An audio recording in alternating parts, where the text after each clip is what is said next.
On continue notre série de l'été des PC gamers avec aujourd'hui un PC gamer à 700 € qui est juste à côté de moi. Je vous laisse voir un petit aperçu.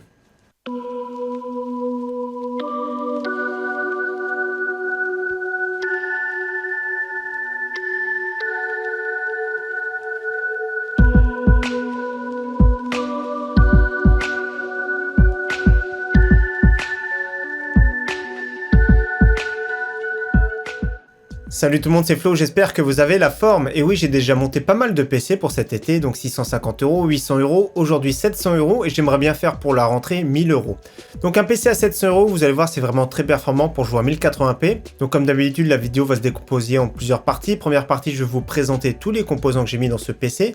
Deuxième partie, j'ai fait un tuto montage cette fois-ci. Et troisième partie, bien sûr, on va parler des performances, que ce soit les performances en jeu, les températures et le bruit. Alors avant de vous présenter la configuration que j'ai mis dans ce PC à 700 €, juste une petite chose. J'ai fait cette vidéo en mi-juillet 2020. Donc si vous voyez cette vidéo dans plusieurs mois, sûrement, il y aura d'autres composants à conseiller. Également, si vous avez d'autres budgets pour cela, il y a mon site internet. Comme à chaque fois je mets, c'est la première ligne de la description. Donc il y a plusieurs budgets disponibles. Dans tous les cas, cette configuration que j'ai achetée mi-juillet 2020, 700 €, retrouvez tous les liens en description. Donc on attaque tout de suite avec le processeur. J'ai utilisé un Ryzen 3 de dernière génération, le Ryzen 3 3100. J'avais envie de mettre le Ryzen 3 3300X qui était vraiment très performant, qu'on avait testé dans le PC à 800 €. Malheureusement, il est vraiment très difficile à trouver. Donc celui-ci, il est vraiment excellent en 4 cœurs 8 threads pour 120 €. En boost, il fonctionne jusqu'à 3,9 GHz. Dans tous les cas, en jeu, il a tourné tout le temps à 3,9. Il y a le ventirad dans la boîte avec la pâte thermique pré-appliquée dessus, c'est ce qu'on va utiliser pour cette configuration. Donc j'apprécie beaucoup les Ryzen 3 de 3ème génération qui sont vraiment très performants, qui font le travail, 4 cœurs 8 threads, ils sont polyvalents et ils sont vraiment très bons en jeu. Donc personnellement pour 120 €, je trouve que c'est vraiment un excellent processeur. Si vous avez un petit peu plus de budget, vous pourrez mettre également le Ryzen 5 2600 d'ancienne génération 6 cœurs 12 threads, qui est un peu plus polyvalent, c'est-à-dire qu'il sera peut-être un petit peu meilleur en applicatif.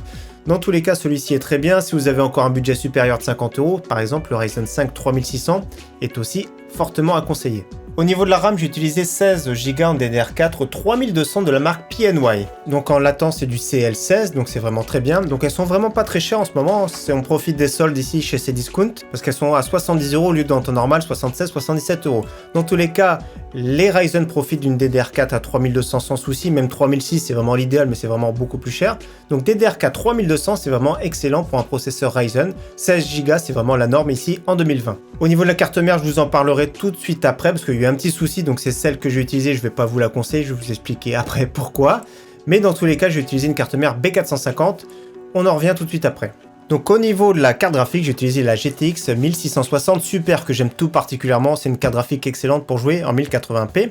Donc ici, j'ai utilisé le modèle PNY que j'avais acheté 250 €. Également en solde en ce moment, il y a le modèle MSI Ventus pour 240 €. Donc les deux sont vraiment très bien, 240-250 €. C'est excellent pour une config à 700 € que je vous conseille fortement. Très performant. La petite backplate qui va bien. Elle est vraiment super sobre, le petit liseré blanc qui va bien, vous allez voir au niveau des températures et du bruit tout à l'heure, c'est vraiment super correct. Dans tous les cas, franchement, la GTX 1660, si vous voulez jouer en 1080p dans de bonnes conditions sans vous ruiner, c'est vraiment la meilleure. Au niveau stockage, j'ai utilisé un SSD de 512 Go, donc le Silicon Power qui coûte vraiment pas très cher. Il est à 54 € en ce moment, donc c'est vraiment très bien, c'est performant, il n'y a pas de disque dur, pas de vibration, c'est pas obligé de mettre un disque dur. Il y a l'option d'ailleurs sur mon site, il y a une configuration qui est différente avec un Core i5 si vous préférez, donc n'hésitez pas à regarder. Et dedans j'ai mis un SSD de 128 Go avec un disque dur d'1 Tera, c'est également possible ce combo. Moi personnellement je préfère cette option là, donc se passer directement de disque dur pour éviter les vibrations et le bruit. Dans tous les cas, les deux options sont vraiment excellentes. Au niveau alimentation pour 54 €, j'ai pris la Sharkoon SHP 600 watts. Donc cette configuration là consomme environ 200-250 watts en charge, donc une alimentation 500 watts voire 450 suffirait. Donc il y a l'alimentation en 500 watts de chez Sharkoon qui est un tout petit peu moins cher, donc exactement 6 € moins cher, donc j'ai préféré mettre une alimentation 600 watts parce que si plus tard vous prenez une grosse carte graphique ou un gros processeur qui consomme ou que vous overclockez, c'est toujours bien d'avoir 600 watts. Après 500 watts ça passe vraiment sans souci, dans tous les cas elles sont vraiment pas très chers, les câbles sont gainés noirs. Elles font le travail avec une certification 80 plus bronze. Également, si vous préférez la marque Seasonic, il y a également les Seasonic S12.3 qui font aussi très bien le travail en 80 plus bronze également. Au niveau de ce boîtier, j'ai utilisé le Cooler Master MB311L adressable RGB. Donc deux ventilateurs adressables RGB en façade pour moins de 60 €. Donc 59,90 € exactement. Je l'ai acheté sur Amazon, mais le prix a un petit peu augmenté ces derniers jours. Dans tous les cas, on le retrouve dans les 60 €. Donc c'est un boîtier micro ATX vraiment super compact, avec du mesh en façade pour laisser passer un maximum d'air frais. Donc c'est vraiment très bien. C'est un boîtier qui est orienté plutôt refroidissement. Il y a un filtre également aimanté sur le dessus qui fait très bien le travail, water cooling de 240 mm sans souci. À l'arrière, vous pourrez mettre soit un water cooling également de 120 mm ou alors rajouter un ventilateur de 12 cm. Donc voilà, c'est un beau boîtier, une intégration micro ATX, c'est vraiment génial. Il est compact et vraiment très joli. Par contre, je vais vous donner son défaut tout de suite après, mais je vais vous montrer la vitre en verre trempé comme d'habitude. Donc voici la vitre en verre trempé de 4 mm d'épaisseur. Le petit contour noir, ça c'est vraiment bien, c'est pas toujours présent. Et faut faire attention, regardez ce qui est marqué. C'est fragile, le verre trempé. Donc faut bien faire attention à ça. Donc pour finir avec ce boîtier, le seul défaut que j'ai vu, c'est que je m'attendais à avoir un contrôleur RGB dans ce boîtier, donc pour contrôler les deux ventilateurs ici. Malheureusement, impossible de les contrôler directement à partir d'un petit contrôleur. Donc dans mon cas, j'avais un petit contrôleur à côté d'ailleurs de chez Cooler Master, mais un contrôleur indépendant, ça coûte environ 20 €. Donc c'est pour ça que j'ai acheté une carte mère que je vous montre. J'avais prévu de vous conseiller cette carte mère de chez MSI, la B450M Pro VDH version Max, qui coûte 75 €. Elle est vraiment excellente cette carte mère, malgré qu'elle a un PCB marron, mais dans tous les cas elle est vraiment très bien équipée. Mais s'il faut rajouter un contrôleur à 20 €, ça fait 95 €. C'est pour ça que je vous recommande fortement avec cette configuration. C'est la carte mère ASRock B450M style légende qui coûte environ 105-110 €, qui est vraiment excellente, qui est vraiment beaucoup mieux équipée. Il y a deux ports M.2, une carte son de meilleure qualité, elle est vraiment beaucoup plus jolie et elle gère sans souci le RGB et l'adressable RGB. Donc cette configuration totale pour cet été 2020, environ 700 €. Au niveau des bonus ou alors de l'évolution que vous pourrez faire sur cette configuration, il y a notamment le processeur si vous avez un petit peu plus de budget, comme je vous ai dit, ça peut être le Ryzen 5 3600. Le ventirad qui peut être bien, c'est le Cooler Master Hyper 212 en version Black Edition super sobre, ou alors vous pourrez mettre un water cooling de 120 mm ou de 140 mm. Dans tous les cas, je vous mettrai des références sympathiques dans la description. Si vous avez besoin de Wi-Fi, maintenant vous pourrez rajouter une carte PCI Express Wi-Fi, donc la moins chère c'est dans les 15 €, mais il y en a des bonnes dans les 30 €, un Wi-Fi qui capte très bien, ou alors au format clé USB. Donc n'achetez pas les petits dongles qui captent vraiment rien du tout, mais je vous conseille des petites clés USB ici avec des antennes qui captent bien pour environ 20 €. Et bien sûr, une fois que vous aurez monté votre PC, il faudra acheter une licence de Windows 10. Dans mon cas, j'ai acheté sur le site GameFun 365. La livraison s'est faite par mail environ 1 heure, 1 heure et demie. Mais dans tous les cas, vous retrouvez un petit peu partout des licences dans les 10 €. Donc maintenant, ce que je vous propose, c'est qu'on se fasse le tuto montage. Si ça vous intéresse vraiment pas du tout, j'ai mis le timecode pour passer directement aux performances. Donc on se retrouve tout de suite après ça. Allez, c'est parti. Donc pour commencer, il faut un petit tournevis cruciforme, donc du classique, tout le monde en a à la maison. Des petits riselants pour attacher les câbles, donc on en trouve vraiment pas très cher, que ce soit chez Action ou autre. Une petite paire de ciseaux ici pour les couper, pour couper ce qui dépasse. Et donc c'est vraiment la base. Donc on commence tout de suite par préparer la carte mère comme d'habitude. Donc on va mettre le processeur, la barrette, le système de refroidissement. Donc c'est vraiment le basique pour commencer sur un PC gamer. Donc chez Ryzen, on commence par retirer ici les 4 vis et on va garder le support derrière. Donc ce support métallique ici qui va nous servir à mettre le ventirad d'origine. Donc c'est parti. Donc les 4 vis à enlever, on les garde bien dans la boîte, ça peut servir pour un système de refroidissement alternatif. Donc vous avez vu la petite plaque comme ça, quand on soulève, elle s'enlève. Donc je la remets dans la bonne position, ça va nous servir pour mettre le ventirad AMD d'origine. Donc je le rappelle, la pâte thermique est déjà appliquée dessus. Donc pour ce faire, déjà on déverrouille le socket. Donc là, comme vous voyez ici, c'est les barrettes de RAM et ici ça part vers l'arrière du boîtier. Donc ce qu'on va faire, c'est qu'on va aligner bien le processeur. Donc je tourne la carte mère. Il y a un petit point ici, c'est un petit point blanc. Donc il faudra aligner avec la petite flèche ici, je vais vous montrer de suite du processeur. Donc ici le Ryzen 3 3100. Donc faites bien attention en prenant parce que c'est fragile. Il y a toutes les petites pins dessus là. Ça c'est très fragile, ça peut tordre très facilement.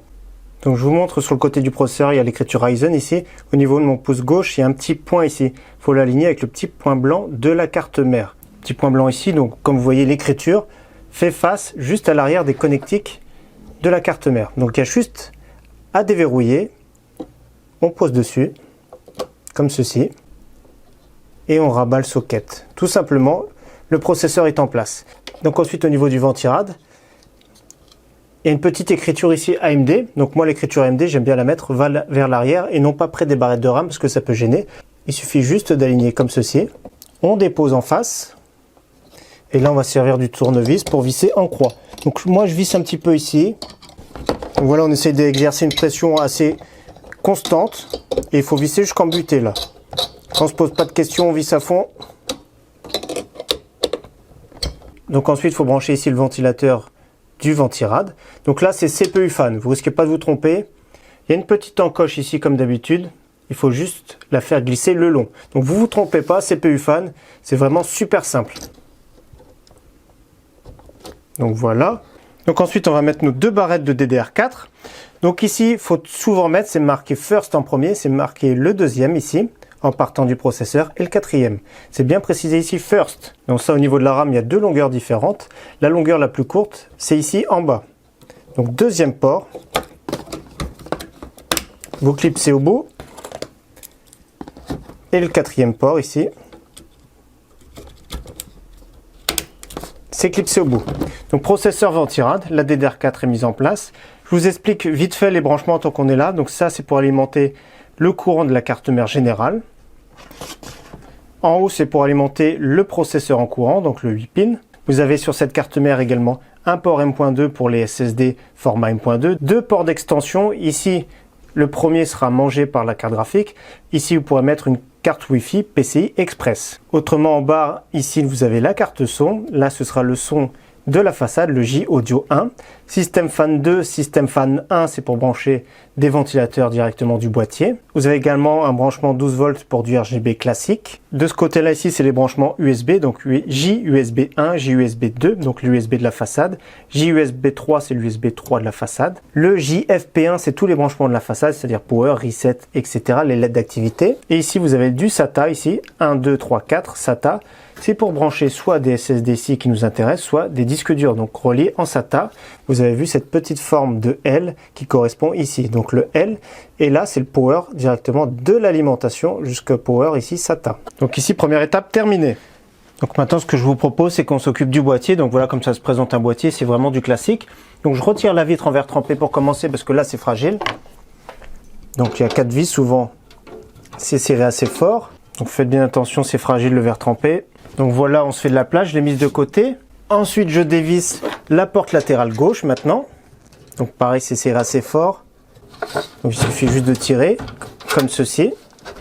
Et là, donc dedans, il y a le filtre qui va tout là-haut, filtre aimanté. Donc là, il est fourni. On met tout en haut du boîtier. Donc le sachet avec les visseries, support anti-vibration pour les disques durs. Donc je vais commencer par vous expliquer tout ça. Donc ça, c'est les branchements qui sortent de la façade tout en haut. Donc vous avez l'USB 3.0 comme je vous ai montré tout à l'heure. Vous avez HD audio qui se branche en bas à gauche de la carte mère. Et donc là vous avez tous les connecteurs de la façade, c'est-à-dire Reset, Power, HDD plus LED, Power moins LED. Uniquement le bouton Power pourrait suffire. Donc après c'est à vous de voir, mais uniquement celui-ci pourrait suffire pour utiliser le bouton Power. Donc on verra ça les branchements tout à l'heure. Ensuite, les deux ventilateurs de la façade, vous pourrez les brancher sur un seul port ici de la carte mère, donc un port châssis fan. Donc ils sont tous les deux reliés ensemble, vous pouvez en mettre d'autres à la chaîne également. En ce qui concerne la gestion du RGB, donc il y a une espèce de hub comme ça qui part, donc il faut vérifier d'ailleurs les branchements. Alors pour la gestion du RGB, c'est directement depuis la carte mère. Cette carte mère n'est pas compatible, donc je vais vous donner la solution tout à l'heure. Donc compatible également pour les cartes mères spéciales Gigabyte, et vous pourrez rajouter d'autres ventilateurs ou bandes LED ici en chaîne. Donc ici c'est directement pour mettre les disques durs à faire glisser en bas. Des petits riselants également qui sont fournis avec, ça c'est vraiment très bien. Et toute la visserie également fournie avec. Donc moi ce que j'aime bien faire, c'est de me faire de la place, attacher tous les câbles au maximum ensemble. Pour commencer, ça va être vraiment le début. Donc je vais attacher tout ça, je vais vous montrer ce que ça donne. Donc voilà, j'ai tout mis le long ici, j'ai attaché ensemble. On verra les branchements tout à l'heure. Sauf le câble HD audio, vous avez vu, il part d'ici. Parce que souvent, c'est au niveau de la carte mère, c'est vraiment ici. Donc ensuite, ce que je mets, c'est l'alimentation. Donc l'alimentation, c'est vraiment très simple. Ventilateur vers le bas. Donc il se glisse de cette manière. Et donc avec l'alimentation, il y a 4 vis qui sont fournies. Donc on va utiliser les 4 vis fournies. Et également, vous avez les mêmes qui sont fournies également avec le boîtier. Donc 4 vis qui partent à l'arrière. On va faire pivoter tout ça. Donc là, pas de difficulté, on aligne, on visse les 4 vis à bloc et l'alimentation est en place. On va s'occuper tout à l'heure des branchements, mais après, on va mettre en premier la carte mère, vous allez voir. Donc là, c'est une étape vraiment très facile. Ventilateur vers le bas, je le rappelle. Et l'interrupteur ici en bas, quand c'est sur 0, ça veut dire que c'est sur off. Sur le petit 1, ça veut dire que c'est sur on. Donc ce que je vous propose maintenant, c'est qu'on mette la plaque au shield de la carte mère. Donc cette plaque ici métallique qui est vendue avec la carte mère. Les 3 ronds ici, c'est la carte son, c'est la position du bas. Donc de l'intérieur, on aligne et on pousse et on clipse. Voilà, tout simplement, c'est en place. Donc maintenant, on va mettre en place la carte mère dans le boîtier. Donc il y a des petits rehausseurs ici sur le boîtier directement, comme vous voyez. Donc on va présenter la carte mère, voir s'il faut modifier ou pas. La carte mère, vous avez vu, il y a des trous de partout. Et donc, on vérifie l'alignement. Donc les 3 vis du haut, c'est bon. Donc il y en a 2 en bas, ça correspond aux 2 ici. Là, ça correspond ici. Là, ça correspond. Ici, ça correspond. Donc ici, tous les rehausseurs sont à la bonne place. Donc là, ça fait plaisir. Donc je vais vous montrer les vis qu'il faut utiliser. J'utilise les vis directement fournies avec le boîtier. Donc je vérifie, il y a 2 sortes de vis. Je vais voir si c'est les mêmes que l'alimentation déjà. Donc oui, il faut utiliser exactement les mêmes vis qui correspondent à l'alimentation. Ce sont les grosses. D'habitude, je me mets en position couchée, mais là, je vais vous montrer comment ça se passe. Donc on aligne comme ça. On présente comme ceci, vous avez vu. Donc il suffit juste de visser comme ça au fur et à mesure. Tout simplement à travers les trous. Donc je vais commencer. Donc je visse pas au bout au départ. Je visse au fur et à mesure. Et à la fin, une fois que tout est bien aligné, je peux visser à bloc. Donc là, il n'y a vraiment pas de souci. C'est une petite carte mère, mais je vous conseille fortement de mettre en position couchée. Là, je vous montre en position verticale pour que vous puissiez le voir le mieux possible. Donc, ce qui est bien également sur ce boîtier, c'est qu'il y a les passes-câbles ici tout là-haut, sur les côtés et en bas. Donc voilà, on visse toutes les vis à fond sans être non plus le gros bourrin de service. Voilà. Et donc on vérifie que la carte mère tienne bien dans le boîtier, il n'y a vraiment pas de souci. Donc là, la carte mère est bien en place. Je vous montre à l'arrière comment ça se présente. Ici, c'est les sorties audio. Ici, ce sera le câble Ethernet pour brancher directement à votre box. Et donc si éventuellement vous avez une clé Wi-Fi, soit le mettre en USB, ou soit la mettre ici, qui sera tout en bas ici sur le port PCI Express. Donc c'est parti, je vous montre déjà les premiers branchements au niveau de la carte mère. Donc au niveau de l'alimentation ici, de la carte mère, c'est le gros ici, 24 pins. Donc il y a une petite flèche. Il y a une encoche, vous risquez pas de vous tromper. Donc vous avez vu, je la fais passer sur le côté. Donc voilà, il suffit de la pousser jusqu'au bout, pas de complications ici. Et après on fera le câble management derrière. Donc ici, PCI Express, PCIe, je le fais passer en bas parce que l'alimentation de la carte graphique est sur le côté, je vous remontre. Donc la carte graphique va se présenter de la sorte et c'est pour ça que l'alimentation, on le fera ici sur le côté. Des fois quand elle est ici sur le flanc, je la fais passer de l'autre côté. Mais là je l'ai fait passer en bas pour ici. Au niveau de l'alimentation processeur, cette alimentation a 2 fois 8 pins. Donc suivant les cartes mères sont notamment haut de gamme. Donc on va mettre seulement un 8 pins tout là-haut. Donc pareil, vous risquez pas de vous tromper, il n'y a qu'un seul sens à mettre. Donc comme ceci. Et on pousse à bloc. Donc voilà, ça se passe de la sorte, il n'y a vraiment pas de problème. Donc là, les branchements en alimentation, c'est fait. Maintenant, on va mettre les branchements de la façade. Donc c'est parti pour l'étape de branchement de tous les ports de la façade. Donc j'ai fait dépasser ici HD audio tout en bas à gauche. Pareil, il y a un petit détrompeur ici. Il suffit d'aligner. Voilà, on pousse jusqu'au bout. HD audio, il est branché ici. Ensuite, au niveau de la carte mère, l'USB 3.0 prend place ici tout en bas. Il y a une petite encoche ici également des trompeurs. Comme d'habitude, c'est vraiment très pratique. Mais ce qui nous intéresse, nous, c'est le JFP1. Donc, il y a le schéma qui est ici, JFP1. Donc, le petit schéma qu'on va lire. Donc, on va faire dans l'ordre au plus facile. On va faire en bas à gauche, c'est HDD+, et HDD- LED. Donc, ça va être celui-ci. On va mettre l'écriture vers le bas, parce que le plus est à gauche. Donc, en bas à gauche, c'est bien marqué HDD+, HDD-. Tout de suite à côté, c'est Reset. Donc, en bas à droite, Reset-, Reset+. Donc vous prenez le câble Reset, l'écriture vers le bas, donc comme ceci. Ensuite, en haut à gauche, c'est Power+, Power-. Donc les deux câbles qui sont seuls, le plus à gauche. Donc là, on met l'écriture vers le haut. Et donc il reste le bouton Power juste à côté, en haut à droite. Le petit bitonio ici en bas à droite, il est libre. Donc je vous montre les branchements, c'est vraiment super simple. Le bouton Power peut suffire. Donc comme je vous ai dit tout à l'heure, on va mettre ici l'USB 3.0. Donc le câble est assez raide. On l'aligne tranquillement et on pousse. Donc là, l'USB 3.0, l'HD audio, tous les connecteurs d'alimentation de la façade, Power, Reset, etc. c'est en place. Il faut brancher le 3 pins ici des ventilateurs juste à côté du HD audio. Donc les 3 pins vont sur les 4 pins. Donc ça, c'est les deux ventilateurs de la façade qui sont alimentés ici. C'est beaucoup mieux de les passer par en bas avant de mettre la carte graphique. Donc pour la carte graphique, ce qu'on va faire, c'est qu'on va la présenter devant. On va regarder.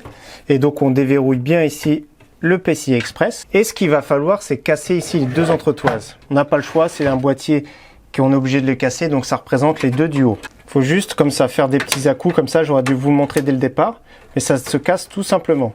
C'est pas compliqué. Voilà, le deuxième maintenant. Ça, par contre, cette étape, vous pouvez tout casser dès le départ, hein. Comme vous savez maintenant que c'est les deux du haut. Voilà, tout simplement. La carte graphique se clipse tout simplement ici. Donc on aligne, on pousse et on vérifie que c'est bien clipsé ici. Pareil, il suffit de mettre deux vis sur le côté ici. C'est exactement les mêmes vis que pour l'alimentation et la carte mère. Donc là, pour le coup, pas de difficulté. Et donc pour alimenter ici, il suffit juste d'alimenter ici la carte graphique en 8 pins. Donc comme ceci, c'est la même chose, vous risquez pas de vous tromper. Donc on a un disponible également si vous avez des cartes graphiques qui consomment beaucoup. Mais pour cette config, il n'y a vraiment pas besoin. Donc ça, on fera le câble management tout à l'heure, ça va partir comme ceci. Donc vous avez vu à l'intérieur, c'est quand même très très propre. Donc pour le SSD maintenant, ce qu'il faut faire, c'est mettre les 4 caoutchoucs ici. Donc les 4 caoutchoucs qui sont fournis comme ça. Donc il y a juste à les pousser, les clipser. Et également, il y a 4 petites vis ici à glisser sur le SSD. Ce sont ces toutes petites vis là. Donc là, les 4 vis à mettre directement dessus. Et donc ce qu'il faut faire après, c'est juste le pousser comme ça, en force. Mais ça tient vraiment super bien. Franchement, c'est impressionnant. Le système est bien pensé. Mais juste avant, je vais vous montrer les branchements. Donc pour ça, vous utilisez les SATA qui sont fournis dans la carte mère. Il y a juste à clipser ici, comme ceci. Et vous prenez un SATA ici, d'alimentation. Pareil, c'est du L. C'est vraiment simplifié, vous risquez pas de vous tromper. Et donc, on remet dans sa position ici. Voilà. SSD ici, un autre SSD qui peut prendre place là. Comme vous voyez le câble management que j'ai réalisé. Donc voilà, j'ai fait au mieux. J'ai fait la gouttière ici. J'ai fait une deuxième gouttière qui passe ici. Je vais aménager tout ça. Donc là, j'ai branché directement au premier câble SATA. Et donc, il me reste plus que le câble management à finir. Et je vais vous montrer le résultat après. Donc, je vous montre la vue globale. Ça se présente comme ceci. Voilà, rien de spécial, comme vous voyez.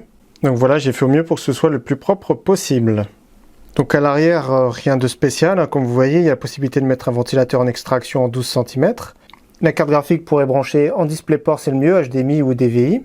Et en bas, comme je vous ai dit tout à l'heure, il faut mettre la position 1 pour que l'alimentation soit en route. Et donc à l'intérieur, j'ai voulu faire le plus clean possible, comme vous voyez, rien de particulier.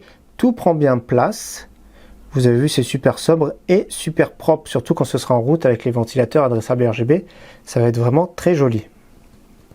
Donc tuto montage terminé, ça s'est vraiment très bien passé, c'était vraiment super simple sur ce boîtier. Malheureusement, il n'y a pas le contrôleur adressable RGB comme je vous ai dit. Et donc bien sûr, si vous achetez une carte mère comme la ASRock B450M Steel Legend, le montage se fera exactement de la même manière. Donc c'est parti, maintenant on attaque avec les performances. Comme d'habitude, on attaque avec 3D Mark Demo. Donc la démo qui est gratuite sur Steam, donc n'hésitez pas à comparer, c'est la démo Time Spy. Donc au niveau performance, 5867 points, c'est vraiment excellent, donc n'hésitez pas à comparer comme je vous ai dit, mais c'est vraiment un très bon score pour ce PC à 700 €. Autre benchmark gratuit, c'est Unigine Superposition, donc n'hésitez pas à comparer également. J'ai fait avec ce PC 3213 points, ce qui est vraiment un score vraiment honorable. Au niveau des jeux, maintenant, j'ai utilisé le logiciel MSI Afterburner pour faire la moyenne des FPS. Donc c'est également un logiciel gratuit qui permet d'overclocker, de monitorer votre carte graphique, de voir les performances, les températures, etc. Donc je m'en sers comme benchmark à chaque fois pour tester les jeux. Donc on commence par Apex. J'ai joué en 1080p qualité max en enlevant 2-3 détails, donc c'est presque qualité maximum pour Apex. Donc sur 2 games complètes, j'ai fait environ 95 FPS de moyenne. Si vous optimisez vos réglages, vous dépassez les 150 FPS. L'expérience est vraiment très fluide, il n'y a vraiment pas de ralentissement, donc franchement, sans souci pour ce PC. Deuxième jeu auquel j'ai joué, c'est Call of Duty, le Battle Royale, c'est Warzone. Donc j'ai fait un pillage complet, une partie qui s'est vraiment très bien placée, d'ailleurs on a fini premier. Donc là pour le coup c'était un réglage en 1080p qualité moyenne, donc c'est assez difficile de faire une qualité moyenne parce qu'il faut faire des réglages personnalisés. Mais je tournais à environ 100 FPS, qui est vraiment très fluide, bonne expérience de jeu. De toute façon ce jeu c'est assez difficile de dépasser les 150 FPS. Troisième jeu auquel j'ai joué, c'est Valorant. Donc là j'ai joué en 1080p qualité max. Je trouve que c'est vraiment pas plus mal de mettre ces réglages là, et là c'est toujours pareil, c'est vraiment hyper performant. J'ai fait du 230 FPS de moyenne, donc là c'est vraiment hyper fluide, il n'y a vraiment pas de souci. Si vous avez un écran même 240 Hz, ça passe très bien avec des jeux compétitifs de la sorte. Donc CSGO ce sera exactement les mêmes performances, Overwatch ce sera plus ou moins les mêmes performances également. Bien sûr comme d'habitude j'ai joué à Fortnite, donc 1080p épique pour commencer. J'ai fait une foire d'empoigne, comme vous savez c'est un peu plus exigeant. Donc en épique je tournais en moyenne à 95 FPS de moyenne, ce qui est vraiment super honorable. Malheureusement on ressent quand même des petits drops de FPS, donc ça veut dire que les taux de FPS sont vraiment super convenables, mais on ressent des petits lags, des petits ralentis en jeu, donc l'expérience n'est vraiment pas optimale de jouer en épique. et j'ai testé en 1080p faible avec la distance en épique, et là vraiment pas de soucis, je tournais à 190 fps de moyenne, donc que vous ayez un écran 144 Hz, c'est fortement à conseiller. J'ai également testé le benchmark de Tomb Raider, donc le tout dernier Tomb Raider, j'ai mis en DirectX 12 et j'ai mis les réglages en 1080p élevé. Donc là avec ce jeu qui est un petit peu plus exigeant, je tournais en moyenne à 85 fps, ce qui est vraiment excellent. Dernier jeu auquel j'ai joué, c'est Rainbow Six Siege et j'ai joué en DirectX 11 car également il y a possibilité de le jouer maintenant en Vulkan et on gagne avec ça environ 5-10% de performance en plus. Donc avec le benchmark intégré en DirectX 11, j'ai fait en 1080p qualité max, une moyenne de 162 fps qui est vraiment excellent, et en 1080p qualité moyenne, 253 fps qui est vraiment au top. Mais en pratique en jeu j'étais un tout petit peu en dessous, donc 1080p qualité moyenne, je tournais environ à 220 fps. Donc là pour ce type de jeu, que ce soit un écran 144 Hz, c'est vraiment excellent. Si vous avez plus de budget ou si vous êtes un joueur compétitif, un petit écran 240 Hz pour ce type de jeu, c'est vraiment excellent. Donc dans tous les cas, vous avez vu que les performances sont vraiment excellentes pour ce PC à 700 €. Ce Ryzen 3 3100 se débrouille vraiment très bien. Et la GTX 1660 Super, j'ai déjà testé. Je le savais qu'elle se débrouillait de toute façon très bien en 1080p. Au niveau des températures maintenant maximum que j'ai enregistré, donc le processeur, le Ryzen 3 3100, il a atteint maximum 65 degrés, ce qui est vraiment super correct. Je vous rappelle que le Ryzen 3 3300X chauffait quand même beaucoup plus, la conception interne est un petit peu différente. La GTX 1660 Super a atteint maximum 72 degrés, ce qui est vraiment au top. Il n'y a vraiment pas de souci, c'est vraiment une très bonne configuration. Les deux ventilateurs font le travail et vous allez voir, sont vraiment pas trop bruyants. Donc au niveau du bruit, justement maintenant, donc j'ai pris le bruit en façade pour commencer. Donc au repos c'était 36 décibels, c'est vraiment super silencieux. Et en pleine charge, ça montait jusqu'à 40 décibels. C'est vraiment très correct. Malheureusement, le bruit sur le top était vraiment supérieur. Donc au repos c'était 39 décibels, déjà on commence à l'entendre. Donc ici c'était plus le ventirad AMD d'origine qu'on entend. Et ça monte en charge jusqu'à 43 décibels. Et c'est bien sûr le ventirad d'origine AMD qui accélère. Donc si vous voulez se rendre cette configuration plus silencieuse, il faudra rajouter un système de refroidissement alternatif. Donc voilà pour le test et la présentation de ce PC gamer à 700 € pour cet été 2020. J'espère encore une fois que cette vidéo vous aura plu. Je vous dis merci à tous et à très bientôt. Ciao, bye.